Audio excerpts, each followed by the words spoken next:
ये होता किसको है जन्म मरण? इसका होना उपलब्ध है कि होता है जन्म मरण, तब ये होता किससे है भगवान? हे जगत गुरु, आप हमारे संशय की निवृत्ति करें। आत्मा व्ययो गुण शुद्धा स्वयं ज्योतिरनावृता अग्निवद्दारुवच्चिदेहा कस्य संस्कृति। नाथ, आपकी कृपा से इतना तो पता चला है कि आत्म तत्व अविनाशी है, प्राकृत अप्राकृत गुणों से रहित है, शुद्ध स्वयं प्रकाश है, कोई भी आवरण उसे ढक नहीं सकता। शरीर विनाशी है, साकार है, अशुद्ध है, आत्मा से प्रकाशित है और आवृत है माया के गुणों से। प्रभु, आत्मा तेज स्वरूप प्रकाशमान, शरीर काठ की तरह अचेतन, फिर ये जन्म मृत्यु संसार किसको प्राप्त होता है? कौन है जो बार बार जन्मता है मरता है? श्री भगवान वाच यावद्देहेन्द्री प्राणै रात्मनः सन्निकर्षणम् संसारा फलवास्तावद पार्थोप अविवेकिनः।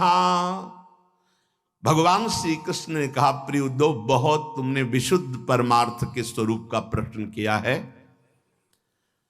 यद्यपि इस संसार का ज्ञान में कोई अस्तित्व नहीं है, अज्ञान के कारण यह भास रहा है, पर ध्यान देने योग्य बात, जब तक ये देह का अभिमानी है, मैं स्त्री मैं पुरुष, मैं ये देख रहा हूं, मैं खा रहा हूं, मैं बोल रहा हूं, इंद्रियों का अभिमानी है, प्राणों का अभिमानी है, तब तक आत्मस्वरूप जो निर्विकार सच्चिदानंदमय है, इस भ्रांति के कारण बार बार जन्म और मरण को प्राप्त होता रहता है।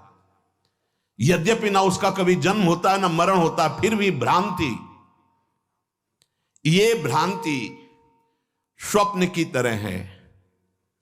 अर्थे हृद्यमाने पी संस्कृतिर न निवर्तते ध्यायतो विषयानस्य स्वप्ने नर्थागमो यथा। जब तक इसको ये भान रहता है कि मैं स्त्री हूं, मैं पुरुष हूं, मैं अपनी इंद्रियों से भोग रहा हूं, मैं ये भोगा हूं, ये भोगूंगा, ये उसकी भ्रांति ऐसे है जैसे स्वप्न में। और स्वप्न में प्राप्त हुआ सुख दुख जब तक जागता नहीं तब तक सत्य भासता है। स्वप्न की विपत्तियां या स्वप्न का सुख कोई भी सत्य नहीं है, पर वो जब तक जगाया नहीं जाएगा तब तक उस विपत्ति या सुख को भोगता रहेगा। ऐसे ही बिल्कुल न जन्म है न मरण है, आत्म तत्व निर्विकार, शरीर भ्रमात्मक त्रिगुणात्मिका माया से रचा हुआ। पर जो साधक, जो मनुष्य अपने को स्त्री या पुरुष मानकर और विषय भोगों का चिंतन करता रहता है, वो अज्ञानी स्वप्नवत भोगों में फंसा हुआ जन्म मरण रूपी संसार से कभी निवृत्त नहीं हो सकता। पहली बात, जो नींद में देख रहा है स्वप्न को, तो उसमें सब सत्य उसे भास रहा है, पर जो जग करके फिर चिंतन किया तो उसे झूठा नजर आया। तो जगना है भगवान की प्रेम में, भगवान की विशुद्ध तत्व ज्ञान में। उद्धव जी जब तक जगा नहीं है तो उसका परिचय है शोक हर्ष भय क्रोध लोभ मोह स्पृहादय अहंकारस्य दृश्यन्ते जन्म मृत्युश्च नात्मनः। बार बार इससे शिकार होना पड़ेगा मृत्यु का, काल का। किसे? जिसके हृदय में अहंकार है। ये बहुत खतरनाक चीज है। अहंकार सब में है, केवल महाभागवत भगवत प्रेमी महात्मा में नहीं, या शुद्ध तत्ववेत्ता ज्ञानी में नहीं, दो के अलावा सब में है। ये थोड़ा कम है, थोड़ा ज्यादा है, वो बढ़ता घटता साधन के अनुसार। लेकिन पूर्ण अहंकार रहित होने का मतलब जीवन मुक्त महापुरुष। अहंकार किसी एक वृत्ति में नहीं है, हर वृत्ति में है, सोच में है, शरीर में है, इंद्रियों में है, अंतःकरण में, स्वभाव में, सबका मूल अहंकार। ये स्वभाव अहंकार से युक्त हो गया। मेरा मन, मेरी बुद्धि, मेरा चित्त, मैं ये करता, मैं ये भोगता, ये पूरा अंतःकरण अहंकार। मैं ये देख सकता हूं, मैं बोल सकता हूं, मैं सुन सकता हूं, मैं तुम्हारे मन की बात जान सकता हूं, ये सब अहंकार। शरीर, मैं स्त्री, मैं पुरुष, मैं गोरा, मैं जवान, मैं विद्वान, मैं धनवान, में बड़ी बाढ़ है अहंकार की।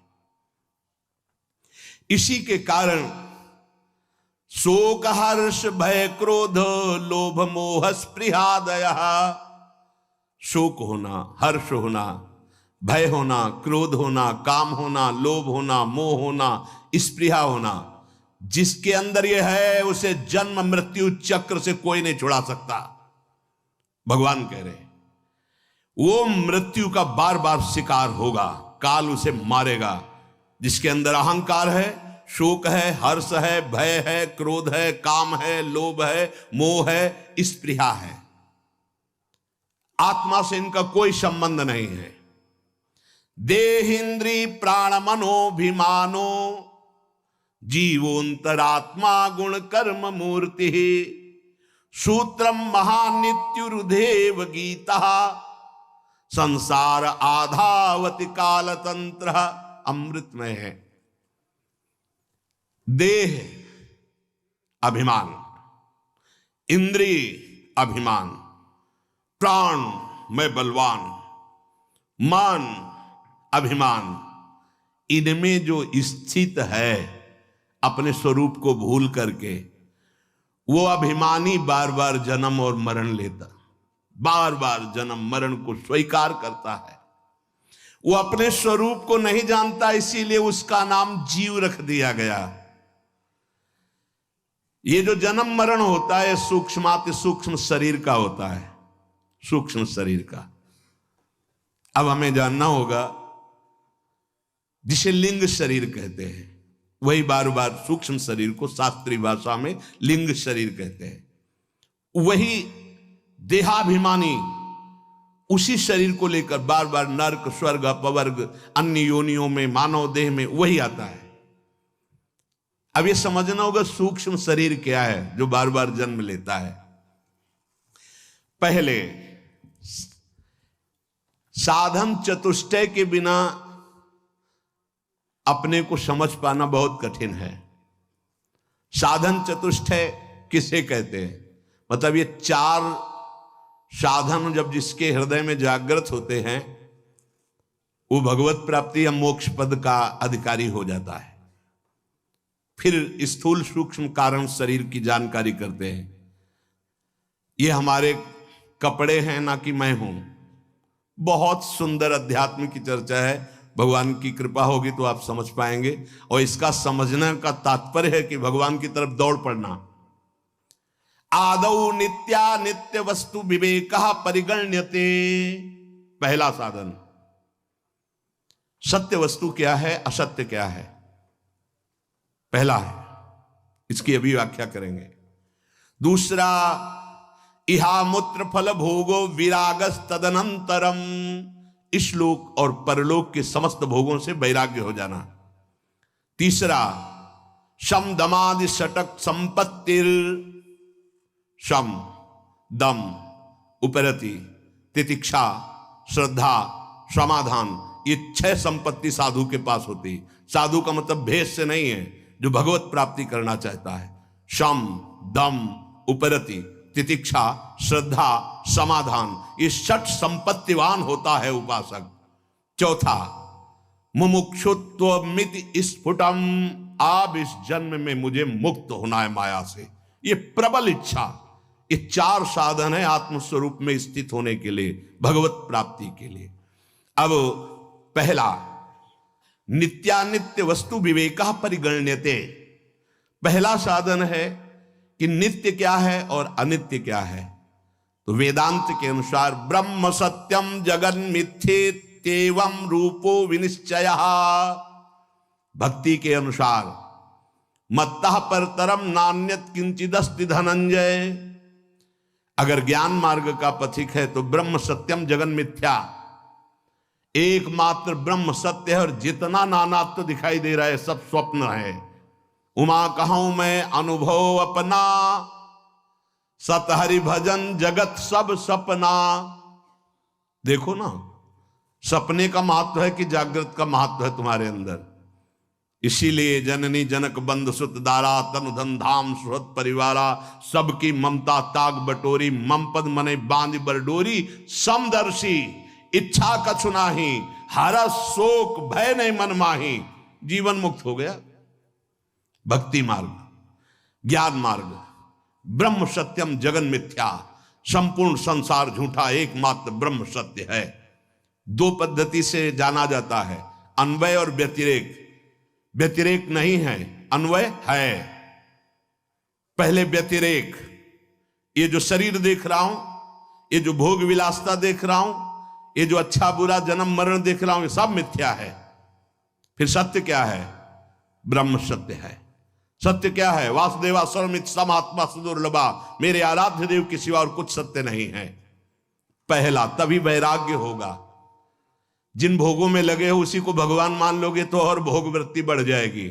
ये हटना किससे है? नहीं, पहले जहां लगे हो उसे मिथ्या देखो, उससे वैराग्य करो, तब सत्य वस्तु जो जानोगे, क्या? हरि, ब्रह्म, जो भी नाम आप दो उसी एक परमात्मा तत्व के हैं। तो ब्रह्म सत्यम जगन मिथ्ये तेवम रूपो विनिश्चय। जिसकी बुद्धि ने निश्चय कर लिया है कि एकमात्र आराध्य देव के सिवा सब झूठा, सारे रिश्ते नाते, सारी भोग विलासिता ये स्वाप्निक है, सत्य है तो सच्चिदानंद प्रभु सत्य है। ये पहला साधन। नित्य अनित्य वस्तु का विवेक। नित्य क्या है? प्रभु ब्रह्म। अनित्य क्या है? उसके सिवा सब। इसीलिए बहुत कठिन पड़ता है, गुरु कृपा से ही ये बात समझ में आती है। दूसरा है इहामूत्र फल भोगो विरागस तदनंतरम। जितना भी हम देख पा रहे हैं और जितना सुन पा रहे हैं, इन सब भोगों से वैराग्य हो जाना चाहिए मुक्त होने के लिए। सुने हुए भोग, जैसे शास्त्रों में ऐसा करे तो विमान मिलेगा, अप्सरा मिलेगी, ये मिलेंगे, वो मिलेंगे, इतने यज्ञ करने के बाद इस पद का अधिकारी होगा, इस पद का अधिकारी होगा, 100 अश्वमेध यज्ञ के बाद देवराज इंद्र पद का अधिकारी होगा, ऐसा तप करने से तप लोग जाएगा, ऐसा करने से महार लोग जाएगा, ऐसा होगा तो जन लोग, ये सब वेदों में वर्णन है। ऐसा करने से वो ब्रह्म लोक को जाएगा। आ ब्रह्म स्तंभ पर्यंतम सर्वम मायामयम जगत। जिस उपासक को ये बात समझ में आ गई, इष्ट के सिवा कुछ नहीं, न इस लोक के भोगों में राग, न परलोक के सुने हुए भोगों में राग, उस परम वैरागी को दूसरा साधन प्राप्त हो जाता है, जो दर्शन और श्रवणादि के द्वारा देह से लेकर ब्रह्मलोक पर्यंत संपूर्ण अनित्य भोग पदार्थों का घृणा बुद्धि से त्याग कर चुका है। नारायण स्वामी, ब्रह्मादि के भोग सब विषम लागत ताई, नारायण ब्रज चंद की लगन लगी जाए। समझो कितना कठिन है भोगों का राग। यहां से ही नहीं, यहां से लेकर ब्रह्मलोक तक कोई भी भोग उतरे और तुम्हारा मन चलायमान ना हो, उतरता है, उसे दूसरा नहीं जानता, वही उपासक जानता है जो जिस कोटि का होता है। जैसे आप मृत्यु लोक के भोगों पर विजय प्राप्त कर लिए तो आपके पास अप्सरा आएंगे, आपके पास दैवी आकर्षण आएगा, आपको ऐसा आएगा जैसे स्वप्न में आता है। बैठे बैठे एकांत सेवन कर रहे हैं, आपके सामने वो दृश्य उपस्थित है, चिल्ला पड़े, नहीं प्रियाजू, हे करुणामयी स्वामिनी, ये मेरा मन कहां खत्म दृश्य, आगे बढ़ो। हर लोक का भोग आएगा, हर लोक की आकर्षणकारी वृत्तियां आएंगी। बोले हमारे सामने तो नहीं आती, 100 ग्राम बर्फी में तो मन चलायमान हो गया, तुम्हारे सामने स्वर्ग का भोग आवे है। यहां का साधारण पांच भौतिक शरीर तो तुम्हें गिरा दिया तो तुम्हारे सामने अप्सरा आएगी। भले समझो, यहां लाख 10 लाख करोड़ का आदि तो तुम्हें गिरा दिए तो तुम्हारे पास सिद्धियां आएंगी। समझो, जब इस लोक के किसी भी भोग का आकर्षण उपासक के अंदर नहीं रहता तब दैवी आकर्षण उपस्थित होता है। पूज्यपाद उड़िया बाबा के पास ऐसी देव सुंदरियां स्वर्ण की थालों में विभिन्न प्रकार के खाद्य पदार्थ लेकर, और बाबा मुझे स्वीकार करो, भोग स्वीकार करो, भाग पड़े बाबा। और जब भागे बहुत और अंदर से पुकारा गुरुदेव, तब पीछे मुड़ के देखा कुछ नहीं, दैवी शब्द। उनको बड़ा आनंद आया कि चलो भयभीत हो गए, कम से कम राग तो नहीं हुआ, आगे बढ़े। इस लोक में जो दर्शन किया, श्रवण किया, परलोक की जो बातें श्रवण करी, कहीं भी कोई आसक्ति नहीं, घृणा बुद्धि से कि सब माया में जादू का तमाशा है, सत्य है तो प्रियालाल सत्य है, प्रभु सत्य है, उसे वैरागी कहते हैं। दूसरा साधन। तीसरा बहुत जोर की संपत्ति है, यह साधक की संपत्ति है।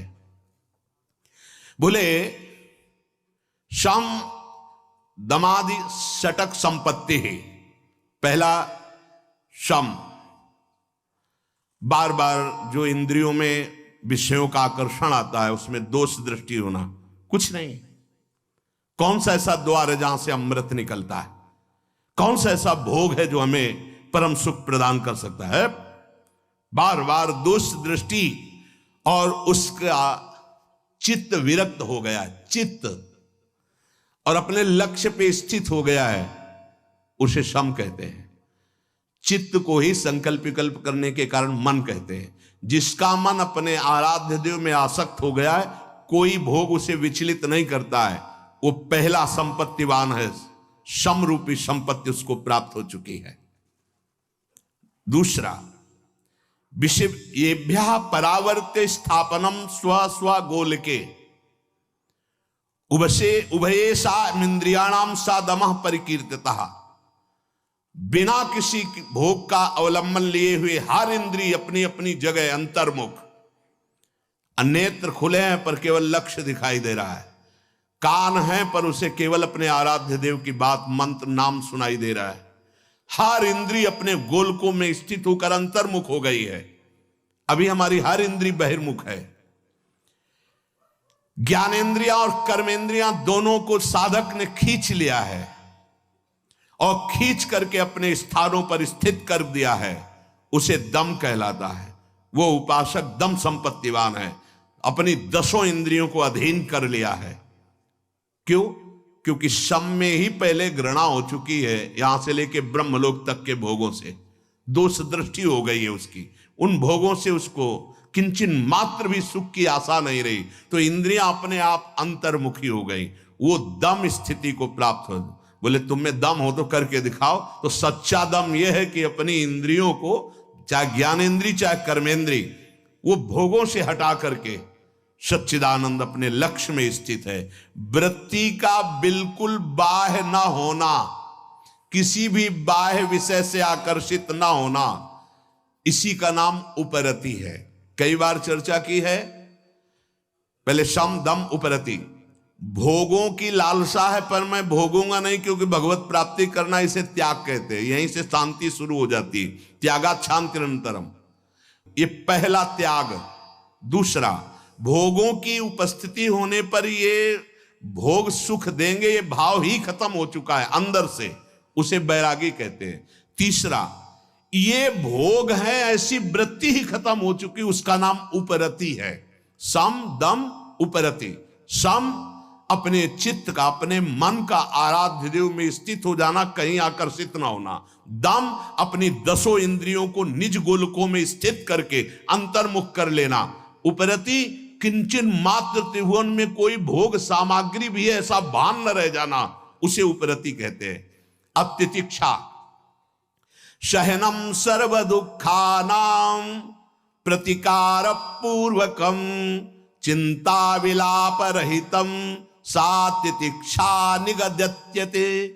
उपासक को जो तितिक्षु है, सहनशील, सबसे बड़ा पहला लक्षण है महात्मा का, चाहे वह गृहस्थ हो चाहे विरक्त हो, भगवत मार्ग के पथिक का। तितिक्षवः, भगवान कपिल देव जी ने कहा। फिर कहा कारुणिकाः सुहृदा सर्वभूताना। आगे बात अलग है। पहला है तितिक्षवः। किसे कहते हैं तितिक्षवा?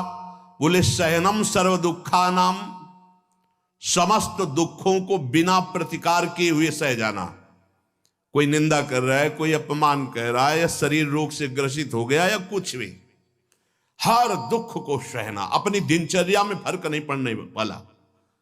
सच्ची बात समझना। एक संत को देखा, तो वो एक करवा रखते थे और उसमें पंजीरी रखते। सेनपुर में जिसमें बाबा सरकार मग्नानंद सरस्वती जी रहते थे, पास में ही था, वो उनका आश्रम था। वो 4 घंटे गंगा जी में खड़े होकर के मंत्र जाप करते थे। अलग अलग संतों की दिनचर्या होती है। तो कछुआ ने काट लिया। अब रोज खड़े होना, कोई औषधि नहीं, प्रतिकार नहीं उसका, तो वहां सड़न पैदा हो गई और पूरा पैर पक गया। अब उनसे जब औषधि के लिए कहा जाता तो वो मना कर देते थे कि नहीं नहीं ठीक है, कोई परेशानी नहीं। सच्ची तितिक्षा ये है कि प्रतिकार किए बिना आए हुए प्रारब्ध भोग को सह जाना। जैसे पूज्य राधा बाबा फिसले खड़ाऊं से और उस समय त्रिपुर सुंदरी का अनुष्ठान कर रहे थे और टूट गया अंग।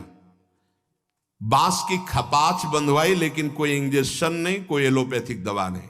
बड़ा मुक्त होना देखा ना कितना कठिन। सहन तितिक्षवा, ये तितिक्षा शब्द ये तो शरीर का हुआ। अब सूक्ष्म शरीर, काम का वेग, क्रोध का वेग, लोभ का वेग, मोह का वेग, मद का वेग, मत्सर का वेग, बिल्कुल शांत, कोई जान नहीं सकता, अंदर ही अंदर सह गए, उसे कहते तितिक्षवा।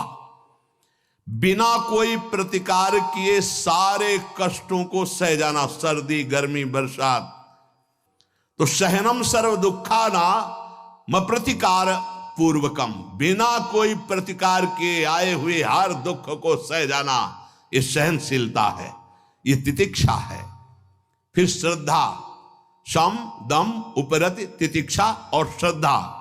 जैसा गुरुदेव बोले बिल्कुल वैसा, बिना विचार किए वैसे का वैसा मानना। जैसा शास्त्र आज्ञा कर रहा है वैसे का वैसा मान लेना, इसे श्रद्धा कहा गया है। और श्रद्धावान लभते ज्ञानम, वही शुद्ध ज्ञान और भक्ति को प्राप्त होता है।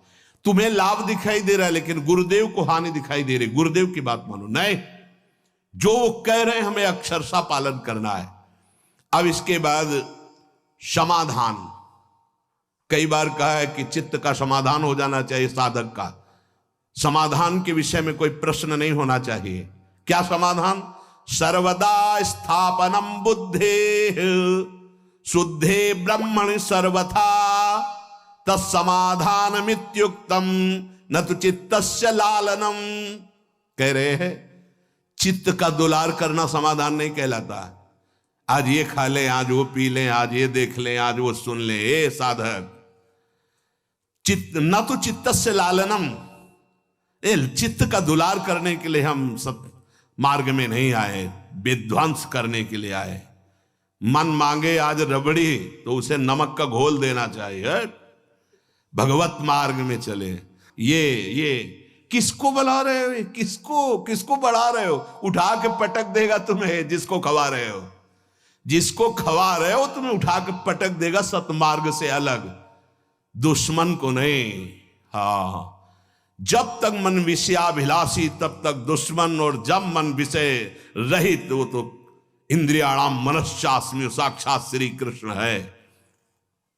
इच्छाओं की पूर्ति करने वाले साधक का कभी समाधान नहीं होता, ध्यान रखना। इसीलिए कहे न तो चित्तस्य लालनम।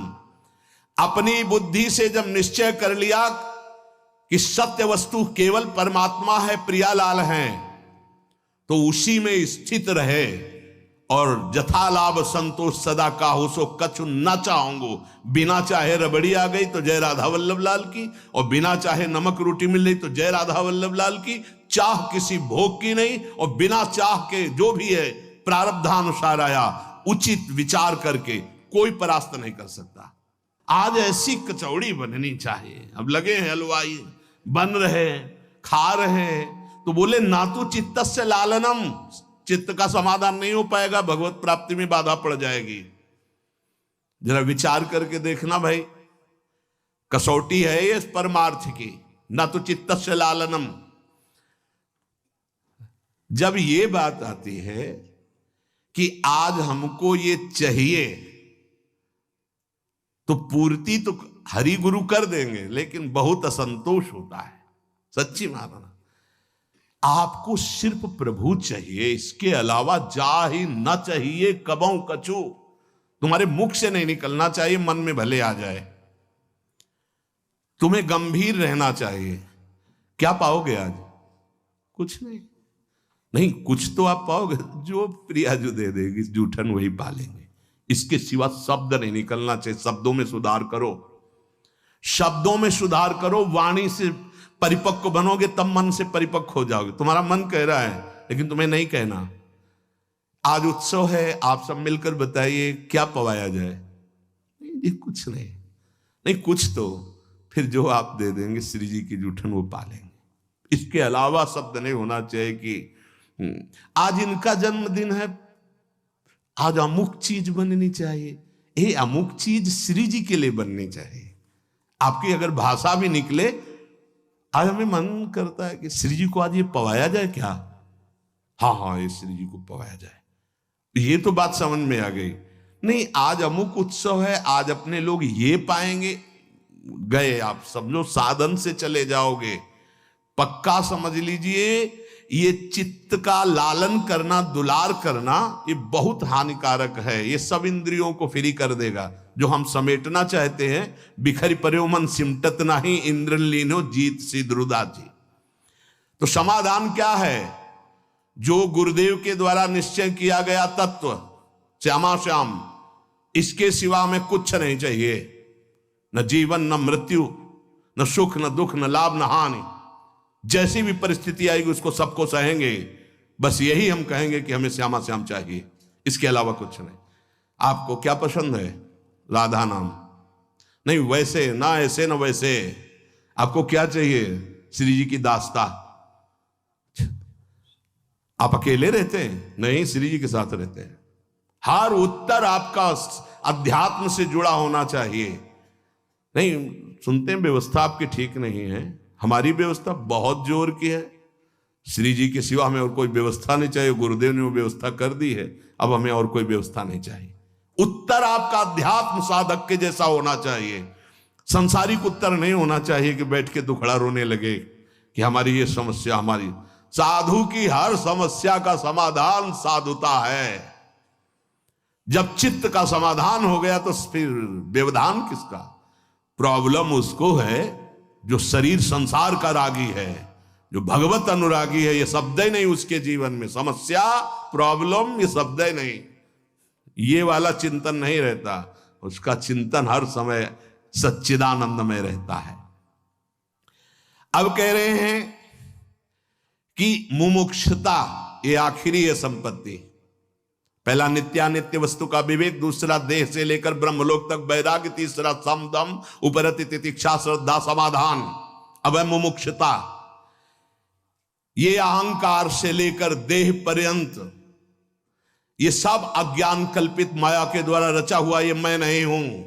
मैं जानना चाहता हूं कि मैं कौन हूं। इसे मुमुक्षुता कहते हैं। मैं मुक्त होना चाहता हूं। मैं अविनाशी हूं तो कैसा हूं? मैं इस विनाशी शरीर में फंस गया हूं। कोई मुझे मिले और मुझे बोध करा दे। वो जो मुमुक्षुता उसके अंदर बढ़ती, उसे मुमुक्षुता कहते हैं। जब ये चार साधन हृदय में जागृत होते हैं तब परिचय प्राप्त होता है शरीरों का। स्थूल शरीर किसे कहते हैं? ये जो आप देख रहे हैं, मज्जा स्थिमेदहा पल रक्त चर्म त्यागाव है यैर्धातु भिरे भिरन्वितम पदोरुवक्षो भुज पृष्ठ मस्तकै रंगैरुपांगैरुपयुक्तमेतत् अहममेति प्रथमित शरीरम मोहास्पदम स्थूलमितिर्यते बुधैः। मज्जा, हड्डी, मेदा, मांस, रक्त, चर्म, त्वचा, इन 7 धातुओं से बने हुए इस ढांचे को, इसमें कहीं आप नहीं है।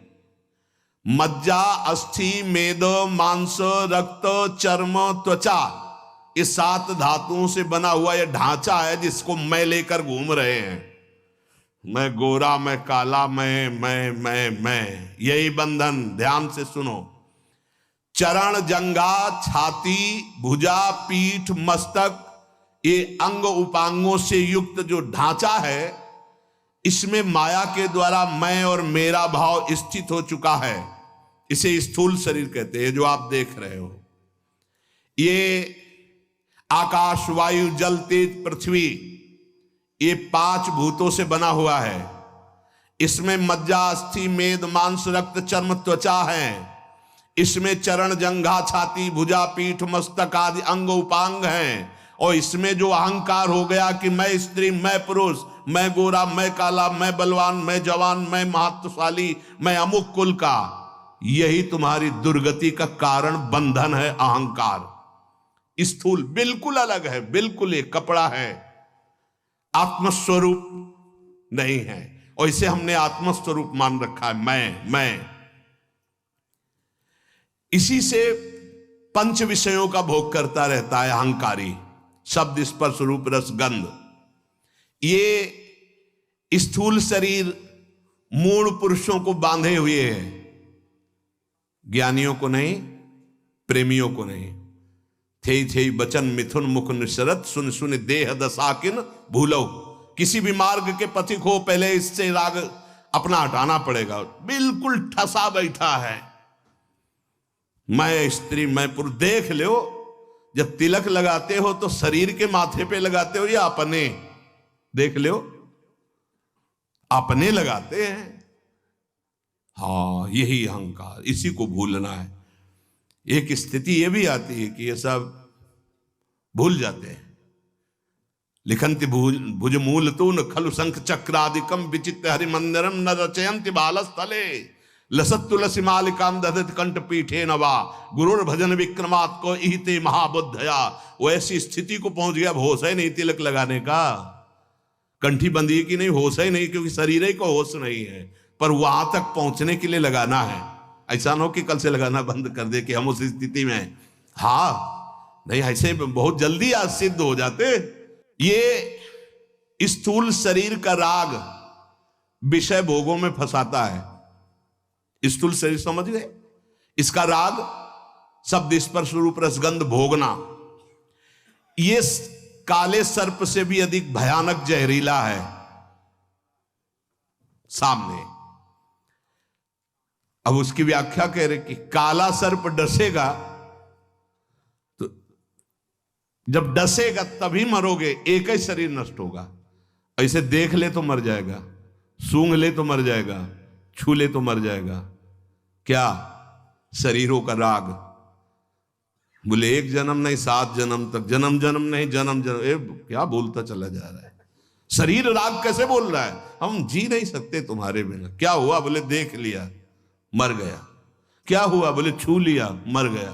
सांप ने तो डसा तो एक शरीर नष्ट किया, और ये अनंत जन्मों से आसक्ति चली आ रही। स्त्री आसक्ति, पुरुष आसक्ति, भोग आसक्ति, श्रवण, देखना, क्या क्या सब प्रपंच।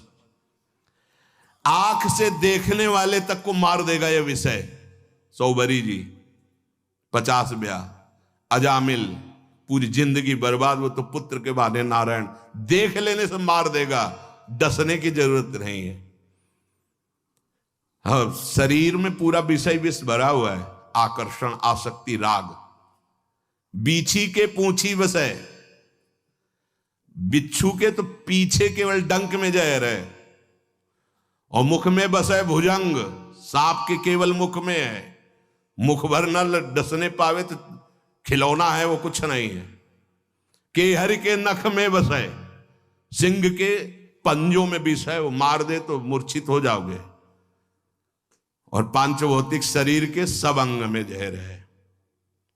इसकी रचना ऐसी हुई है, सब अंग। देख लिया तो मर गए, छू लिया तो मर गए, भोग लिया तो मर गए। मर गए, अब जी नहीं सकते, ऐसे दलदल में फंस गए, भोगना ही पड़ेगा। अब कोई निकला हुआ महापुरुष तुम्हें निकाल ले तो निकाल ले, नहीं। ये भोगों का दलदल ऐसा है कि बातें बनाते रहो, कसम खाते रहो, भोगते रहो। पक्की बात, गंगा मैया और जमुना मैया और भगवान और चाहे जिसकी कसम खा लो, जिस दिन भोग सामने आएगा परास्त करके बैठ जाएगा आपको, आपके चित्त में गिरा के बैठ जाएगा। ये बड़े बड़ों की बात है, छोटे की बात नहीं। इसे कहते हैं स्थूल शरीर, जिसे आपने अभी सुना। जब कोई स्थूल शरीर का राग रखकर इस परमार्थ में आता है तो उसे ये परमार्थ ऐसे लील जाता है, परमार्थ को ऐसे लील जाता है जैसे तैर कर जाने वाले को मगरमच्छ लील जाता है। शरीर रागी। फिर क्या होता है? दंभ और पाखंड। परमार्थ पाई भर नहीं होता और पूरा किलो भर पाखंड अंदर बैठ जाता है। बिल्कुल पक्का समझ लो, शरीर राग। शरीर राग ही नष्ट करना बैरागी का पहला धर्म है। कहीं और भाग के जाने की जरूरत नहीं, सत्संग में भाग के आने की जरूरत है। सत्संग से ही सर्वसंगोपहो ही माम। नहीं चाहे जितनी गुफा में बैठ जाओ, इसका राग बना रहेगा। जिसने गुरु कृपा से प्राप्त विवेक और वैराग्य के तलवार से इस शरीर राग रूपी ग्राह को नहीं मारा, वो इस संसार समुद्र में तत्काल लीन लिया जाएगा, आगे कदम परमार्थ में नहीं चल पाएगा। और जिसने गुरु कृपा पात्र बन करके विवेक रूपी तलवार से इस शरीर राग को नष्ट कर दिया, वो सुखपूर्वक संसार समुद्र से पार हो जाता है। इस विषय मार्ग में चलने वाले मलिन बुद्धि देहाभिमानी को पद पद पर मृत्यु जैसा दुख देता है। ये शरीर, ये भोग, ये नशा, ये पाप कर्म, ये आचरण मरा जा रहा है। वो प्रतिपल जल रहा है, प्रतिपल मर रहा है। इसलिए अय उपासक, तू मोक्ष धर्मावलंबी है, मुक्त होना चाहता है इस संसार से, तो तू इस शरीर राग को पहले विष मान और विष का त्याग कर। विष को मत पी, ये तू शरीर नहीं है। ये देह अनादिकाल से हमको प्राप्त होती रही है, कभी सुअर, कभी कुत्ता, कभी, और हर देह में हम आसक्त होते रहे हैं। इस मनुष्य देह से तू अपना राग छुड़ा सकता है। जो उपासक केवल शरीर पोषण में लगा रहता है, ध्यान से सुनिए, सर्दी आई, नख से सिख तक कवर। क्या तुमने अपने को शरीर मान रखा है यार? ये देखो, अभ्यास देखो, या कौन सा आप लगाते हो गर्म कपड़ा, सहते हो ना, शुरू से अभ्यास, यहां कोई कपड़ा नहीं बांधा तो अभ्यास आपका दृढ़ हो गया। संसारी पुरुष फंसे तो फंसे, आप बैरागी हो। जितने से शरीर आपका कांपना रुक जाए, धीरे धीरे सहना शुरू करो। फिर ऐसी सहन शक्ति लाओ कि एक अचला ओढ़कर पार कर दो। एक हमने महात्मा को चित्रकूट में देखा, बैसाख का महीना था, मंदाकिनी के त्रिकोण पर, ऐसे पत्थर पर वो लेटे थे, शाम का समय था। तो युगल किशोर से कहा, ये जिंदा है या मृत?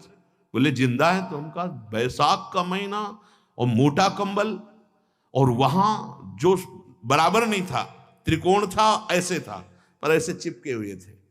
अब हम कहा इनके दर्शन करके जाएंगे। बोले अंदर मत जाना, विक्षेप उनको पसंद नहीं, एकदम वो एकांत प्रिय। तो हम कहा बाहर बैठे हैं, हम बाबा जी हैं, जब निकलेंगे रात्रि में। जब वो निकले, क्या उनकी गंभीरता नेत्रों की, क्या उनका वैराग्य, कुछ नहीं, बस एक कंबल, कुछ नहीं, दूसरा शरीर में कुछ नहीं, केवल कंबल ऐसे।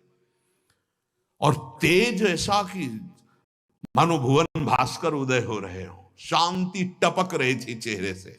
जो निकले, साष्टांग दंडवत किया, महाराज जी, महाराज जी। वो बिल्कुल नहीं देखे, वो कंबल ऐसे घसीटते हुए आगे। महाराज जी, आप जैसे गुरुजन यदि बात नहीं करेंगे तो हम जैसे नवीन साधक कैसे आगे बढ़ेंगे? महाराज जी, मैं कुछ केवल जानना चाहता हूं, परमार्थ विषय। खड़े हो गए, लौट कर देखा, एक ऐसी छोटी दीवार जैसी थी, बैठ गए तत्काल आसन पे। बोलिए। ऐसा लगा कि भगवान हम पर प्रसन्न हो गए, साधु समागम मिला। अब महाराज जी, पहला प्रश्न है कि बैसाख का महीना है, इस समय एक बनियान भी धारण करना कठिन है, आप इतना मोटा कंबल? बोले 12 महीना ओढ़ता हूं, इसका अभ्यास किया है। महाराज जी, आपके गले में कंठी, ऐसा देखने से लगता है आप वैष्णव हैं। हाँ, हमारी उपासना श्यामा श्याम की है, पर मैं वैराग्य की पुष्टता के लिए चित्रकूट में रहता हूं, ये भगवद आदेश से रहता हूं। महाराज जी, आप वहां क्यों लेटे थे? मैं विक्षेप शून्य जीवन व्यतीत करता हूं, मुझे कोई डिस्टर्ब ना करे, इसलिए वहां रहे। अब महाराज जी, कोई आप अनुभव की बात बता दीजिए जिससे हम परमार्थ में पुष्ट रहें। हर समय शरीर को पवित्र रखो, इंद्रियों को पवित्र रखते हुए ही गुरुमंत्र जपना। अगर अपवित्र दशा में गुरुमंत्र जपा जाएगा तो काम आदि दोषों का वर्धन कर देगा। महाराज जी, फिर आप भिक्षा कैसे करते हैं? एक बार चित्रकूट की गलियों में घूमता हूं, जो बुला के दे देता है पा लेता हूं, अन्यथा नहीं। बिल्कुल शब्द पे शब्द उत्तर, और बस चल दिए। कई बार मिले उनसे, कई बार उनसे दर्शन संभाषण हुआ, बहुत प्यार दुलार, बस एकांतिक जीवन। अगर उपासक इस स्थूल देह का दुलार करेगा तो मानो ग्राह का पोषण कर रहे हो और तुम्हें खा जाएगा, यही नष्ट कर देगा। ये स्थूल देह जन्म मरण जरा स्थूलता, नाना प्रकार के भोग, बाल्यापन जवानी बुढ़ापा, ये नाना प्रकार के दुख, ये नाना प्रकार के मान अपमान निंदा स्तुति में फंसाने वाला है, सिर्फ फंसाने वाला। अगर उपासक सावधान नहीं हुआ तो स्थूल शरीर से फंसा देगा। अब आगे वर्णन करते हैं, कल चर्चा होगी सूक्ष्म शरीर। स्थूल जब छूटता है तो यहीं रह जाता है, जिसे आप सुना बिल्कुल बेकार का है। काम बस इतना इससे कि आप भजन करके भगवत प्राप्ति कर लो, ये केवल दुर्लभ है भगवत प्राप्ति के लिए। अगर भगवत प्राप्ति नहीं हुई तो कुछ काम का नहीं, और एक क्षण में मिटिया मेट हो जाने वाला है। पर इतना भ्रम हो गया कि मैं ही हूं, ए भाई बहुत बुरा भ्रम है ये। इसी को, अरे गाल लाल नहीं है, वो बताना चाहते हैं कि अब तुम्हारा बुढ़ापा आने वाला है, फिर भी ऊपर लाल ही लगा है गाल। हाँ, भौं बिगड़ी हुई है, फिर भी एक एक बाल उखड़वा के उसको सुंदर, कितने दिन रख पाओगे सुंदर? अरे असलियत में जैसे हो वैसे बने रहोगे तो वैराग्य हो जाएगा कि यार अब तो शरीर बूढ़ा हो रहा है, अब तो चलो भगवान की तरफ। लेकिन भगवान की ऐसी लीला है, दांत बिगड़ गए तो बत्तीसी लगवा ली, आंख बिगड़ गई तो ऑपरेशन करवा के शीशा लगवा लिया, बहु बिगड़ रही तो चुनवा के वो ब्यूटी पार्लर में जाके। स्त्रियों के अलग होते हैं, पुरुषों के अलग होते हैं। ए भाई, काहे को धोखे में पड़ रहे हो? ये तुम नहीं हो, तुम बहुत सुंदर हो, क्योंकि सुंदरता के समुद्र के तुम अंश हो, तुम अविनाशी हो, तुम अमृतमय हो। ये चमड़े की चिकनाहट तुम नहीं हो, ये नष्ट हो जाएगी, आज नहीं तो कल नष्ट हो जाएगी। इससे काम बना लो, केवल ये गाड़ी है, ये केवल भगवत प्राप्ति के लिए गाड़ी है। अगर भगवत प्राप्ति न करके विषय मनोरंजन बाजार की तरफ गया तो ये किसी काम का नहीं है, पक्की बात समझ लो। मरने के बाद पशुओं का शरीर काम में आ जाता है, उनके चमड़ा, उनकी हड्डियां, इसका कुछ काम में आने वाला नहीं, और ये क्षण भंगुर किसी भी समय नष्ट हो सकता है। भगवत प्राप्ति कर लो, इसकी यही सार्थकता है। अगर नहीं समझ पाए तो भोगों में फंसा देगा। शरीर राग तुम्हारा अगला जन्म तय कर देगा, नष्ट कर देगा। तो स्थूल शरीर तो यहीं छूट जाता है, सूक्ष्म शरीर का अभिमान सहित अगला जन्म होता है। और आत्म तत्व यद्यपि ज्ञान स्वरूप है, यद्यपि कभी नहीं बंधा, पर भ्रम से सूक्ष्म शरीर पर आसक्त होने के कारण उस अजन्मा को जन्म का कष्ट होता है, उस अविनाशी को मरने का कष्ट होता है। दो प्रकार से वृत्तियां बहिर्मुख होती हैं।